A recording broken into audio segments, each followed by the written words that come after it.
आज आहे कोकण ट्रिपचा दुसरा दिवस. तर जे आम्ही कॉटेजेस घेतले होते त्याचा बाहेरचा व्ह्यू सकाळचा असा काहीसा होता.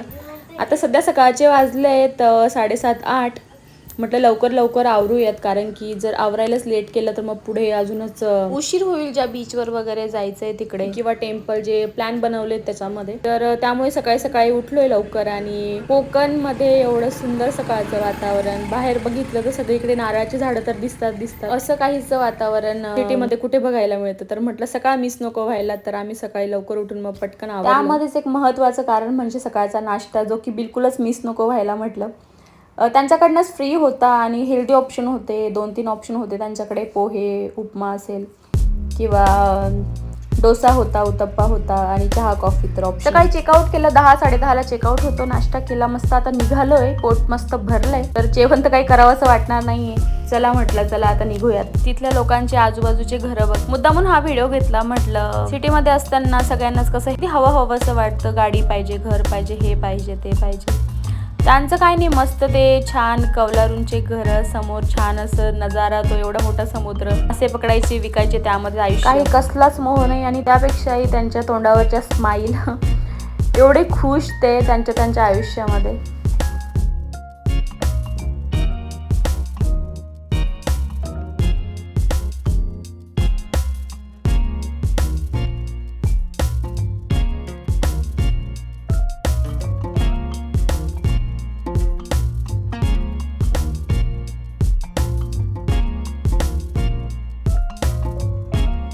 आता आमचा प्लॅन असा बनला आहे की दिवेआगारवरनं डिरेक्टली श्रीवर्धन बीचला जायचं. पण त्यामध्येच ना जो रोड लागतो श्रीवर्धनला जाण्यासाठी, तर जो नजारा होता साईडचा तो एवढा सुंदर.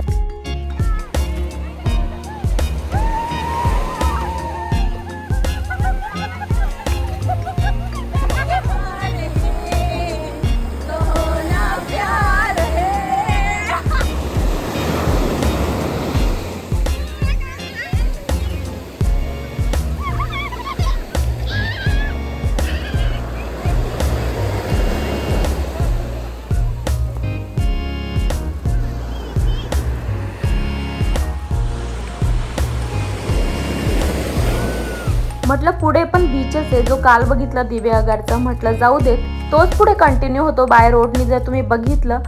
आणि खरं जर तुम्हाला फोटोज क्लिक करायचे असतील, व्हिडिओज काढायचे असतील, आणि कसं थोडासा लाईटमध्ये ना जरा चांगले येतात फोटो, तर दुपारी वगैरे इथे आले ना तर खूपच जास्त सुंदर आहे. म्हणजे आजूबाजूला तो नजारा आहे ना, साईडला डोंगर, साईडला रोड, एक साईडला, आणि एवढी सुंदर ती सँड, खरंच खूप जास्त सुंदर आहे. जर तुम्हाला जायचं असेल, श्रीवर्धनला नसेल जायचं ना पुढे, कारण की सगळीकडे बीचेस सारखं काही असं वेगळं नाही, पण तुम्ही नक्की इथे व्हिजिट करा. काही एवढं दूर नाहीये, 15-20 किलोमीटरच्या अंतरावरच आम्हाला हा छोटासा बीच भेटला आणि आम्ही तिथेच थांबलो. म्हटलं आपण हे परफेक्ट लोकेशन आहे आपल्याला व्हिडिओज काढण्यासाठी. इथे ज्या आम्ही रील्स क्लिक केल्या आहेत ना, म्हणजे काढल्या आहेत, तर त्या मी इन्स्टावर पोस्ट केल्या, नक्की जाऊन चेकआउट करा.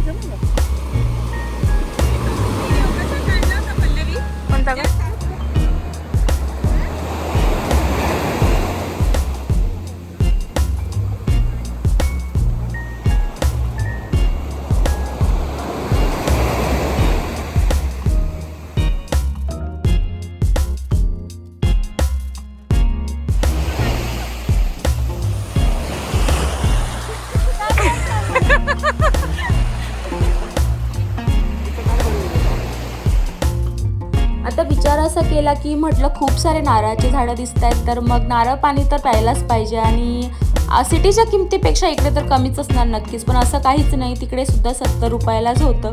म्हटलं यार याच्यात काय मजा आहे. मग तर बीचवर आमचे 2-3 तास गेले. 2-3 तास आम्ही तिकडे घालवले. आता मात्र सर्वांनी विचार केला की आता पुढे जाऊन पण बीचच आहे, काही असं वेगळं नाही आहे, त्यापेक्षा आपण हरिहरेश्वर टेम्पलला जाऊ, जे फेमस टेम्पल आहे. छोटा बच्चू बसलाय.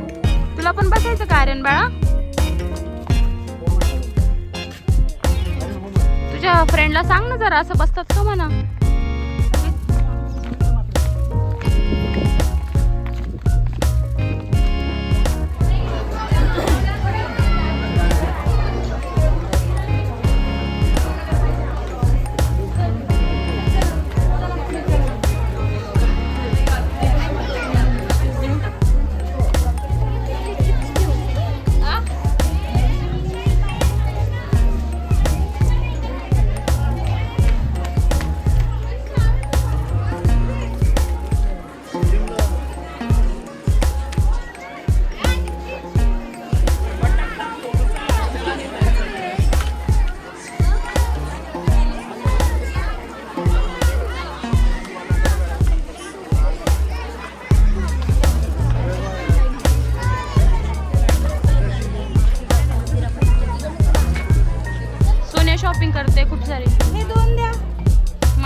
पण टेम्पलला जाण्यासाठी खूप गर्दी असते तिकडे, तर लाईनमध्ये उभं राहावं लागतं. कमीत कमी ते बोलले 1.5-2 तास लागतील, पण ते कमीत कमी बोलले, जास्तीत जास्त त्यांनी सांगितले नाही. आणि आम्हाला असं वाटलं की तामिनी घाटामधून रात्री जरा रिस्की काम आहे, तर आपण थोडंसं लवकर निघू. आणि सकाळी नाश्ता केला होता फुल, पण आतापर्यंत सगळ्यांना भूक लागली होती कारण की दुपारचे 2-1 वाजलेच होते. शॉपिंगला दुसरे कुठं भेटलं नाही.